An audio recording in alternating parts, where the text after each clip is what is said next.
آج کے درس میں ہم پیش کریں گے کہ صیغہ کیا ہے۔ یہ بات روزے روشن کی طرح آیا ہے۔ علم الصرف ایک ایسا علم ہے جس میں لفظوں کی گردان، صیغوں کی پہچان اور ایک صیغے سے دوسرا صیغہ بنانے کی مشق کی جاتی ہے، طریقہ کار معلوم کیا جاتا ہے۔ اس سے الفاظ کو صحیح طور پر پڑھنا آ جاتا ہے۔ علم الصرف چونکہ لفظ سازی کا علم ہے، اس لیے الفاظ کو بنانا اچھی طرح سے آنا چاہیے، اور الفاظ بنانے کے لیے صیغے کو پہچاننا ضروری ہے۔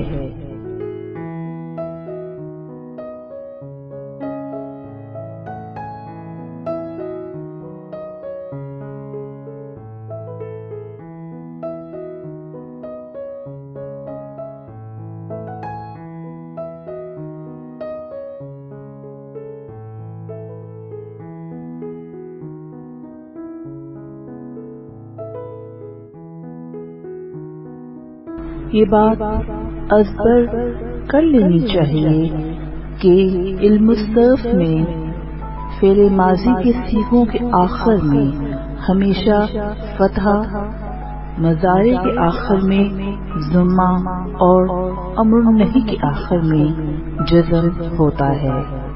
فتح، ضمہ اور جزم کیا ہیں، اس کا حوالہ پچھلے سبق درس دوئم میں دیا جا چکا ہے، اس کے لیے آپ درس دوئم ملاحظہ فرما سکتے ہیں۔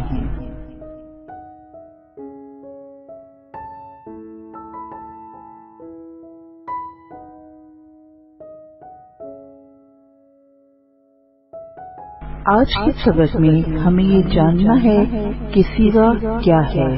لغوی طور پر صیغے کا مطلب ہے ڈھلی ہوئی چیز، ایک ایسی ڈھلی ہوئی چیز جو کسی سانچے میں ڈھال کر منظر عام پر لائی جائے، یعنی کسی چیز کا سانچہ تیار کر اس میں ایک چیز کو ڈھال کر پیش کرنا صیغہ بنانا کہلاتا ہے۔ چونکہ ہمیں علم الصرف میں الفاظ بنانے ہوتے ہیں، ایک لفظ سے دوسرا لفظ نکالنا ہوتا ہے، تو ہم کہہ سکتے ہیں کہ ہم ایک بنیادی لفظ کو دوسرے لفظ میں ڈھال کر پیش کرتے ہیں، یعنی ہم ایک بنیادی صیغے سے اور صیغے بناتے ہیں۔ فعل کے صیغوں کو پڑھنے سے پہلے یہ جان لینا چاہیے کہ عربی میں فعل کا صیغہ اردو اور انگلش زبان کے صیغوں سے بالکل مختلف ہوتا ہے۔ یعنی اردو اور انگلش زبان میں فاعل موجود ہوتا ہے، جو بھی تبدیلی کرنی ہو فعل کے اندر کر کے یا کچھ الفاظ کا استعمال کر کے اردو اور انگریزی زبان میں لفظ سازی کی جاتی ہے، مگر عربی زبان میں فعل کے زمانے کی تبدیلی کے لیے ہمیں صیغوں کو بدلنا پڑتا ہے، بلکہ فاعل کی جگہ بھی تبدیل ہونے سے صیغہ بدل جاتا ہے۔ جیسے کہ اردو میں ایک مثال ہے، میں نے زاہد کو مارا، تم نے زاہد کو مارا، اس نے زاہد کو مارا، ان سب نے زاہد کو مارا۔ اس میں ہر لفظ کا تجزیہ کریں تو اس میں فاعل میں بدلتا جا رہا ہے، مفعول وہی ہے، اس میں مفعول کی علامت بھی وہی ہے اور فعل بھی وہی ہے۔ اس طرح اگر ہم اردو کے الفاظ کا تجزیہ کریں تو پتہ چلتا ہے کہ ہر جملے میں فعل ایک ہی شکل میں ہے اور باقی سب چیزیں بھی ایک ہی شکل میں ہیں۔ ہاں، البتہ ہر جملے کا فاعل بدل رہا ہے، نیز فاعل اور فعل علیحدہ علیحدہ ہیں، یعنی کہ فاعل فعل کے ساتھ جڑا ہوا نہیں ہے، اس میں سب کچھ شامل ہے، لیکن عربی زبان میں فعل کے ساتھ فاعل بھی بدلا جاتا ہے یا اس کی علامت کو بدلا جاتا ہے۔ تو تینوں زبانوں کے اندر چونکہ ہمارے عام چلن میں اردو اور انگلش زبان اہم ہے، اس لیے تقابلی جائزہ لے کر سمجھنا زیادہ آسان ہوگا۔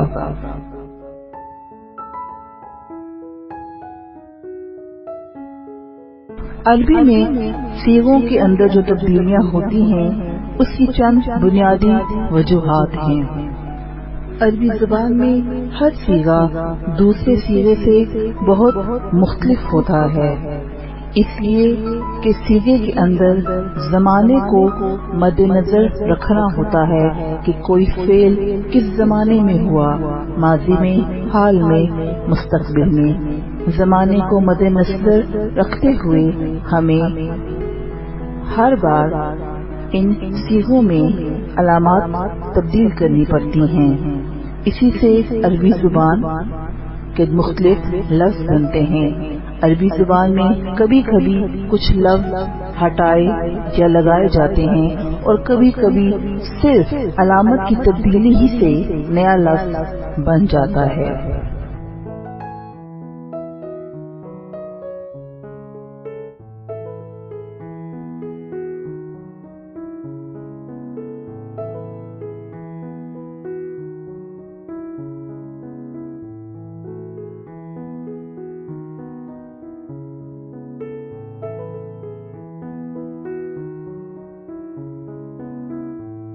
صیغے اتنی تیزی سے کیوں بدلتے ہیں؟ کیونکہ ہمیں ایک طرف زمانے کا لحاظ کرنا پڑتا ہے اور دوسری طرف ہمیں جملوں کی اقسام کو مد نظر رکھنا پڑتا ہے کہ جملہ مثبت ہے، منفی ہے یا سوالیہ۔ اس وجہ سے بھی تبدیلیاں لائی جاتی ہیں۔ اس کے علاوہ فاعل اور مفعول کے باہمی ربط کے مطابق معروف اور مجہول، ایکٹیو وائس اور پیسو وائس جملوں کے بھی تبدیلی کرنی پڑتی ہے، جس کی وجہ سے صیغے تبدیل ہوتے ہیں۔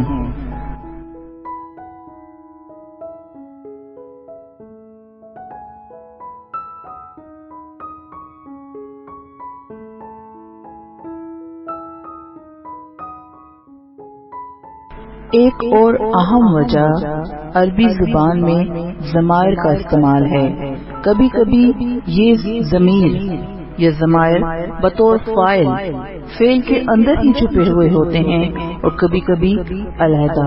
جب یہ فعل کے اندر ہی چھپے ہوں تو انہیں ضمیر متصل کہتے ہیں۔ اس کی تفصیل آپ آنے والے اسباق میں پڑھیں گے۔